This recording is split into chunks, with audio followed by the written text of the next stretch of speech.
A. Yes, indeed, learning from adversity is the third of the 7 principles. But few people know that every adversity brings with it the seed of an equivalent advantage. Still fewer people know the difference between temporary defeat and failure. If this knowledge were generally known, I would be deprived of one of my strongest weapons of control over human beings. Q. But I understood you to say that failure is one of your greatest allies. I got the impression from your confession that failure causes people to lose ambition and quit trying, and then you take them over without opposition on their part. A. That is just the point. I take them over after they quit trying. If they knew the difference between temporary defeat and failure, they would not quit when they meet with opposition from life. If they knew that every form of defeat, and all failures, bring with them the seed of unborn opportunity, they would keep on fighting and win. Success usually is but one short step beyond the point where one quits fighting. Q.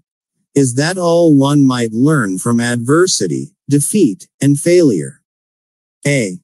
No, that is the least of what one might learn. I hate to tell you this, but failure often serves as a blessing in disguise because it breaks the grip of hypnotic rhythm and frees the mind for a fresh start. Q. Now we are getting somewhere. So you have confessed, at long last, that even nature's law of hypnotic rhythm can be and often is annulled by nature herself. Is that correct? A. No, that is not stating the matter accurately. Nature never reverses any of her natural laws. Nature does not take away a human being's freedom of thought through hypnotic rhythm. The individual gives up his freedom by abuse of this law. If a man jumped from a tree and was killed by the sudden impact of his body with the earth, through the law of gravity, you wouldn't say nature murdered him, would you? You would say the man neglected to relate himself properly to the law of gravity. Q. I am beginning to see. The law of hypnotic rhythm is capable of both negative and positive application. It may drag one down to slavery through loss of the privilege of freedom of thought, or it may help one rise to great heights of achievement through the free use of thought, depending on how the individual relates himself to the law. Is that correct? A. Now you have it right. Q. But what about failure? One does not fail intentionally, with purpose aforethought. No one encourages temporary defeat. These are circumstances over which the individual often has no control whatsoever. How, then, can it be said that nature does not take away one's freedom of thought when failure destroys ambition, willpower, and the self-confidence essential to make a fresh start? A. Failure is a man-made circumstance. It is never real until it has been accepted by man as permanent. Stating it another way, failure is a state of mind. Therefore, it is something an individual can control until he neglects to exercise this privilege. Nature does not force people to fail. But nature does impose her law of hypnotic rhythm upon all minds, and through this law gives permanency to the thoughts which dominate those minds. In other words, failure thoughts are taken over by the law of hypnotic rhythm and made permanent if the individual accepts any circumstances as being permanent failure. That same law just as readily takes over and makes permanent thoughts of success. Failure is a state of mind. Therefore, it is something an individual can control until he neglects to exercise this privilege. Can this be true? Has Hill convinced you that failure is a man-made circumstance? I believe he makes a compelling case. If I look closely at my life, my own successes and failures in business, mistakes, and missteps, can I claim that anyone is responsible other than myself? Will a personal inventory of your life yield different results? Hill has helped me place a different value on failure than I did in the past. Q. What part, then, does failure play in helping an individual break the grip of hypnotic rhythm after that law has been fastened upon his mind? A. Failure brings a climax in which one has the privilege of clearing his mind of fear and making a new start in another direction. Failure proves conclusively that something is wrong with one's aims or the plans by which the object of these aims is sought. Failure is the dead end of the habit path one has been following, and when it is reached it forces one to leave that path and take up another, thereby creating a new rhythm. But failure does more than this. It gives an individual an opportunity to test himself wherein he may learn how much willpower he possesses. Failure also forces people to learn many truths they would never discover without it. Failure often leads an individual to an understanding of the power of self-discipline without which no one could turn back after having once been the victim of hypnotic rhythm. Study the lives of all people who achieve outstanding success in any calling and observe, with profit, that their success is usually in exact ratio to their experiences of defeat before succeeding. Failure brings a climax in which one has the privilege of clearing his mind of fear and making a new start in another direction. Hugh, is this all you have to say of the advantages of failure? A. No, I have barely begun. If you want the real significance of adversity, failure, defeat, and all other experiences which break up a human being's habits and force him to form new habits, watch nature at her work. Nature uses illness to break the physical rhythm of the body when the cells and organs become improperly related. She uses economic depressions to break the rhythm of mass thought when great numbers of people become improperly related through business, social, and political activities. And she uses failure to break the rhythm of negative thought when an individual becomes improperly related to himself in his own mind. Observe carefully and you will see that everywhere in nature there is always at work a natural law which gives eternal change to all matter, all energy, and to the power of thought. The only permanent thing in the universe is change.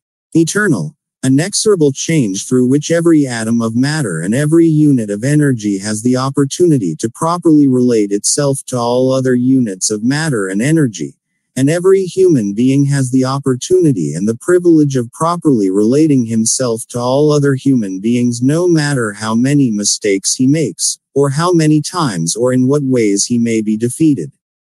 When mass failure overtakes a nation, such as the 1929 World Business Depression, the circumstance is in perfect harmony with nature's plan to break up man's habits and give out fresh opportunities. The beauty of publishing this book now, during the current economic turmoil, is that nature is once again breaking up man's habits and presenting fresh opportunities.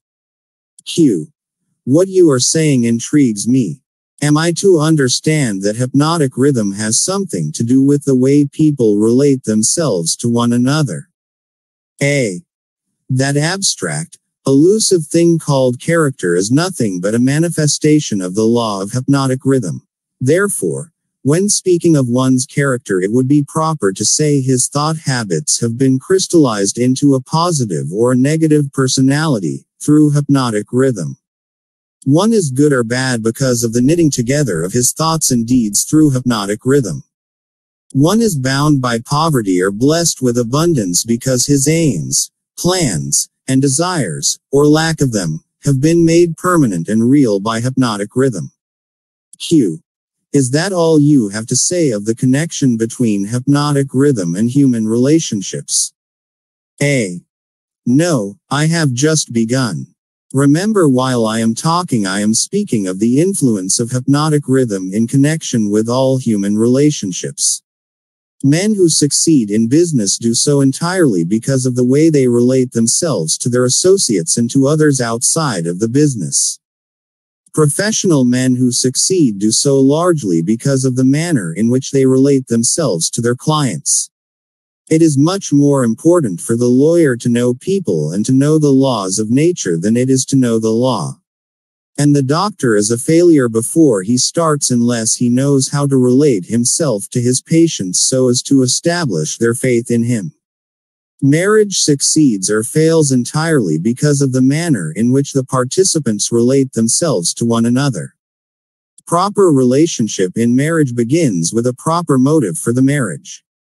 Most marriages do not bring happiness because the contracting parties neither understand, nor attempt to understand, the law of hypnotic rhythm, through the operation of which every word they speak, every act in which they engage, and every motive by which they are inspired to deal with each other is picked up and woven into a web that entangles them in controversial misery or gives to them the wings of freedom through which they soar above all forms of unhappiness. Every newly made acquaintanceship between people ripens into friendship and then into spiritual harmony, sometimes called love, or plants a germ of suspicion and doubt which evolves and grows into open rebellion, according to the way in which the participants in the acquaintanceship relate themselves to one another. Hypnotic rhythm picks up the dominating motives, aims, purposes, and feelings of the contacting minds and weaves these into some degree of faith or fear, love or hatred. After the pattern has taken definite shape, as it does with time, it is forced upon the contacting minds and made a part thereof. In this silent way does nature make permanent the dominating factors of every human relationship. In every human relationship the evil motives and the evil deeds of the contacting individuals are coordinated and consolidated into definite form and subtly woven into that all-important human trait known as character. In the same manner, the motives and the deeds of good are consolidated and forced upon the individual. You see, therefore, it is not only one's deeds but also one's very thoughts which determine the nature of all human relationships. Q. You are leading into pretty deep water. Let's keep near the shore, where I can follow you without fear of getting beyond a safe depth. Go ahead and tell me how this subject of human relationships actually works in the current affairs of a problem-filled world such as we have today. Hey, that is a happy thought. But let me make sure you understand the principles I am telling about, before I try to show you how to apply them in the affairs of life. I wish to be sure you understand that the law of hypnotic rhythm is something that no one can control, influence, or evade. But everyone can relate himself to this law so as to benefit by its inexorable operation. Harmonious relationship with the law consists entirely of the individual changing his habits so they represent the circumstances and the things the individual wants and is willing to accept. No one can change the law of hypnotic rhythm any more than one can change the law of gravity, but everyone can change himself. Remember, therefore, in all the discussion of this subject that all human relationships are made and maintained by the habits of the individuals related. No one can change the law of hypnotic rhythm any more than one can change the law of gravity, but everyone can change himself. Have you ever tried to change someone else and only been frustrated when you realized you were not in control and therefore not succeeding? The law of hypnotic rhythm plays only the part of solidifying the factors which constitute human relationships, but it does not create those factors. Before we go further with the discussion of human relationships, I want you to get a clear understanding of the subconscious mind. The term, subconscious mind, represents a hypothetical physical organ which has no actual existence. The mind of man consists of universal energy, some call it infinite intelligence, which the individual receives, appropriates, and organizes in definite thought forms through the network of intricate physical apparatus known as a brain.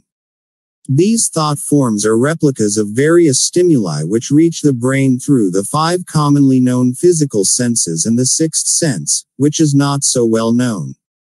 When any form of stimuli reaches the brain and takes the definite shape of thought, it is classified and stored away in a group of the brain cells known as the memory group. All thoughts of a similar nature are stored together so that the bringing forth of one leads to easy contact with all its associates. The system is very similar to the modern office filing cabinet, and it is operated in a similar manner. The thought impressions with which one mixes the greatest amount of emotion or feeling are the dominating factors of the brain because they are always near the surface at the top of the filing system, so to speak, where they spring into action voluntarily, the moment an individual neglects to exercise self-discipline. These emotion-laden thoughts are so powerful they often cause an individual to rush into action and indulge in deeds which have not been submitted to or approved by his reasoning faculty. These emotional outbursts usually destroy harmony in all human relationships. The brain often brings together combinations of emotional feelings so powerful they completely set aside the control of the reasoning faculty. On all such occasions, human relationships are apt to be lacking in harmony. Through the operation of the sixth sense, the brain of a human being may contact the filing cabinet of other brains and inspect at will whatever thought impressions are on file there. The condition under which one person may contact and inspect the filing cabinet of another person's brain is generally known as harmony, but you may better understand what is meant if I say brains attuned to the same rate of thought vibrations can easily and quickly exercise the privilege of entering and inspecting each other's filing cabinets of thoughts. In addition to receiving organized thoughts from the filing cabinets of other brains through the sixth sense, one can, through this same physical organ, contact and receive information from the universal storehouse known as infinite intelligence. All information reaching one's brain through the sixth sense comes from sources not easily isolated or traced. Therefore, this sort of information is generally believed to come from one's subconscious mind. The sixth sense is the organ of the brain through which one receives all information, all knowledge, all thought impressions which do not come through one or more of the five physical senses. Now that you understand how the mind operates, you will more easily understand how and why people come to grief through improper human relationships. You will also understand how human relationship may be made to yield riches in their highest form, riches in material, mental, and spiritual estates. Moreover, you will understand there can never be happiness except through understanding and application of the right principles of human relationships.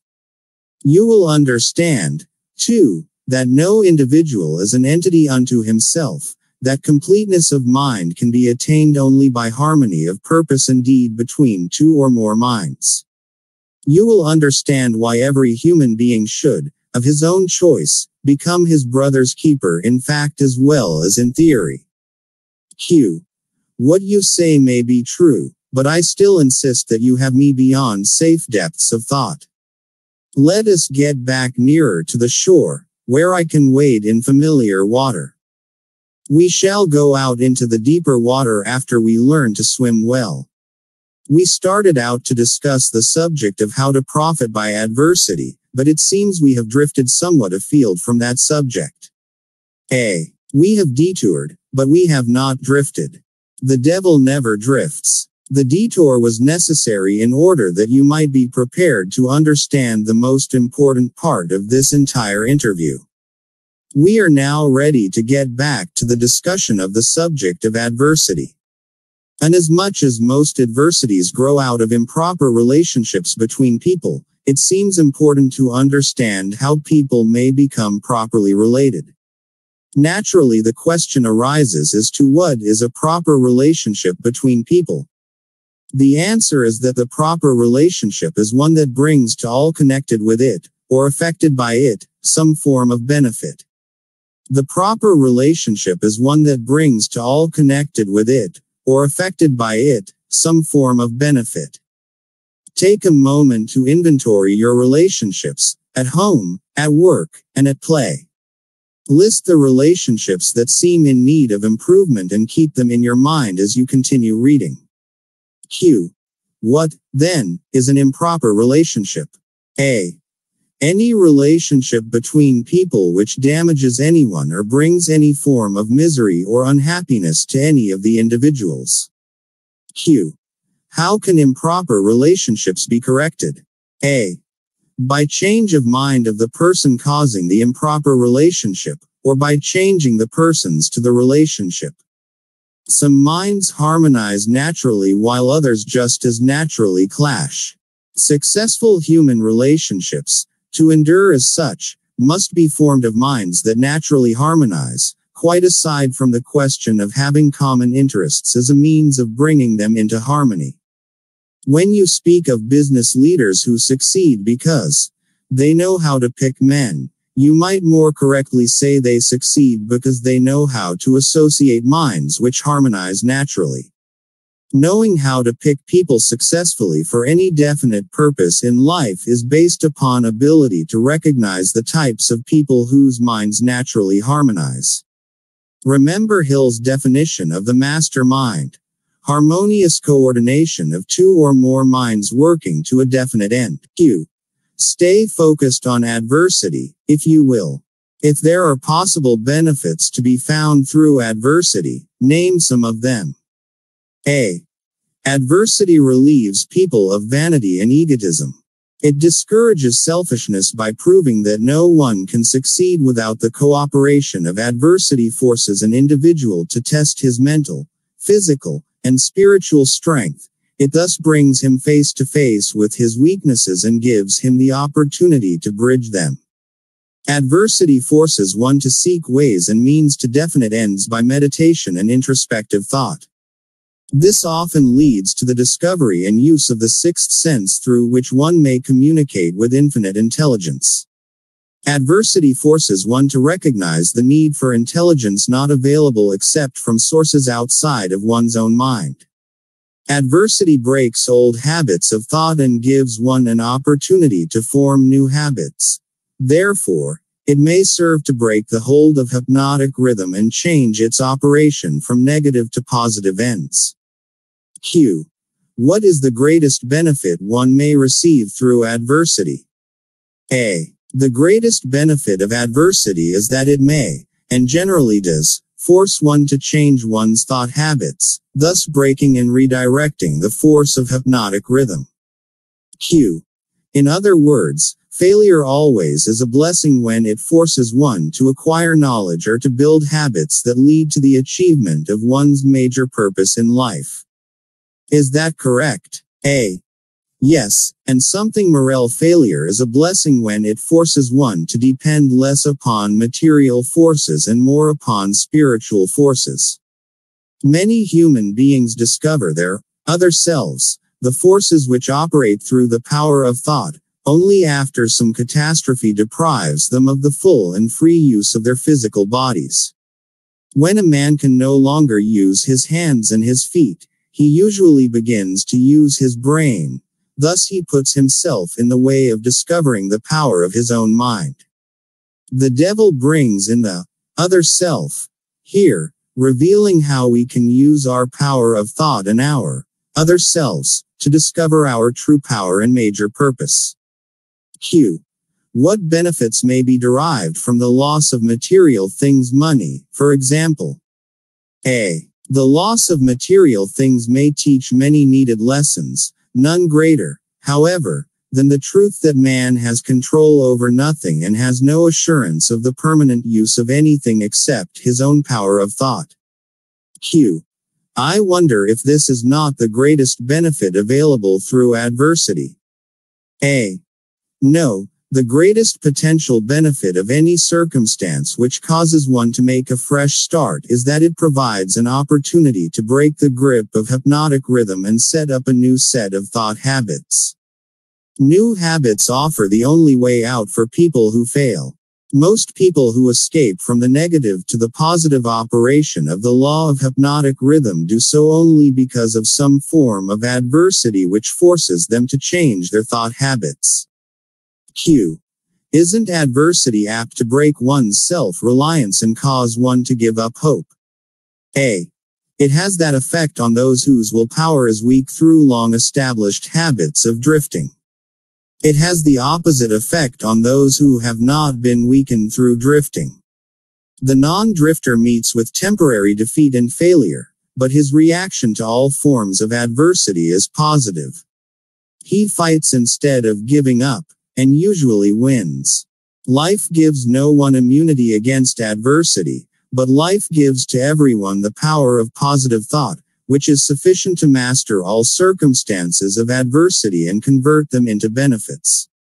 The individual is left with the privilege of using or neglecting to use his prerogative right to think his way through all adversities. Every individual is forced either to use his thought power for the attainment of definite, positive ends, or by neglect or design use this power for the attainment of negative ends.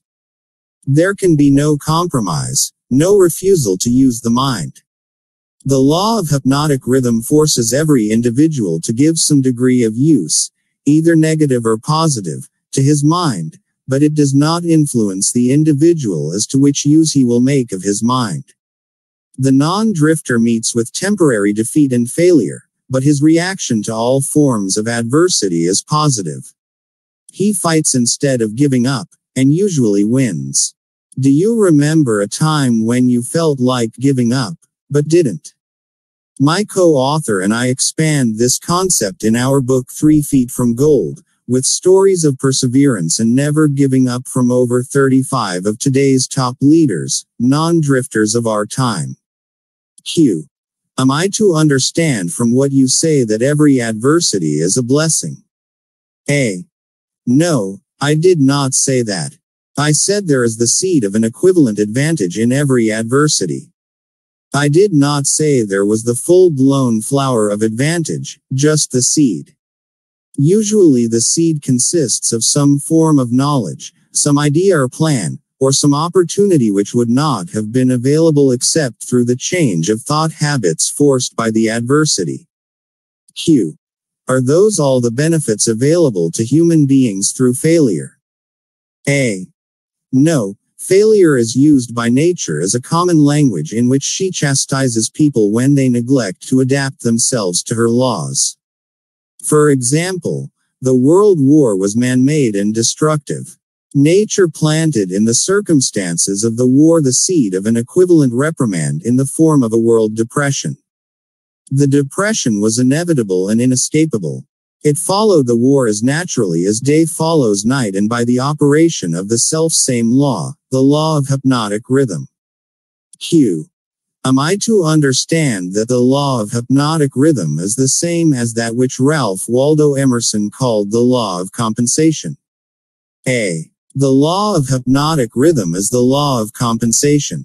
It is the power with which nature balances negative and positive forces throughout the universes, in all forms of energy, in all forms of matter, and in all human relationships.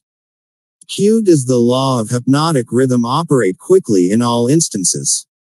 For example, does this law immediately bless one with the benefits of positive application of thoughts, or curse one immediately with the results of negative thoughts? The law operates definitely but not always swiftly. Both the benefits and the penalties incurred through the law by individuals may be harvested by others, either before or after their death. Observe how this law works by forcing upon one generation of people the effects of both the sins and the virtues of preceding generations. In the operation of all of nature's laws, the fourth dimension, time, is an inexorable factor. The length of time consumed by nature in the relation of effects to their causes depends, in every instance, on the circumstances at hand. Nature grows a pumpkin in 3 months. A good-size oak tree requires 100 years. She converts a hen's egg into a chicken in 4 weeks, but she requires 9 months to convert the egg of a human being into an individual. Life gives no one immunity against adversity, but life gives to everyone the power of positive thought, which is sufficient to master all circumstances of adversity and convert them into benefits.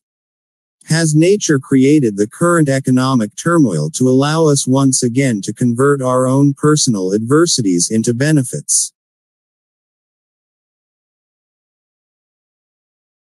Chapter 12. Environment, Time, Harmony, and Caution. Q. I now have a better understanding of the potentialities of adversity and failure. You may go ahead, Now, with your description of the next to the 7 principles. What is your next principle? A. The next principle is environmental influence. Q. Go ahead and describe the working principle of environmental influences as a determining factor in human destinies. A. Environment consists of all the mental, spiritual, and physical forces which affect and influence human beings. Q. What connection, if any, is there between environmental influences and hypnotic rhythm? A. Hypnotic rhythm solidifies and makes permanent the thought habits of human beings. Thought habits are stimulated by environmental influences. In other words, the material on which thoughts are fed comes from one's environment. Thought habits are made permanent by hypnotic rhythm. Q. What is the most important part of one's environment, the part which determines, more than all others, whether an individual makes positive or negative use of his mind? A. The most important part of one's environment is that created by his association with others. All people absorb and take over, either consciously or unconsciously, the thought habits of those with whom they associate closely. Q. Do you mean by this that constant association with a person whose thought habits are negative influences one to form negative thought habits? A. Yes, the law of hypnotic rhythm forces every human being to form thought habits which harmonize with the dominating influences of his environment, particularly that part of his environment created by his association with other minds. Q. Then it is important that one select one's close associates with great care. A. Yes, one's intimate associates should be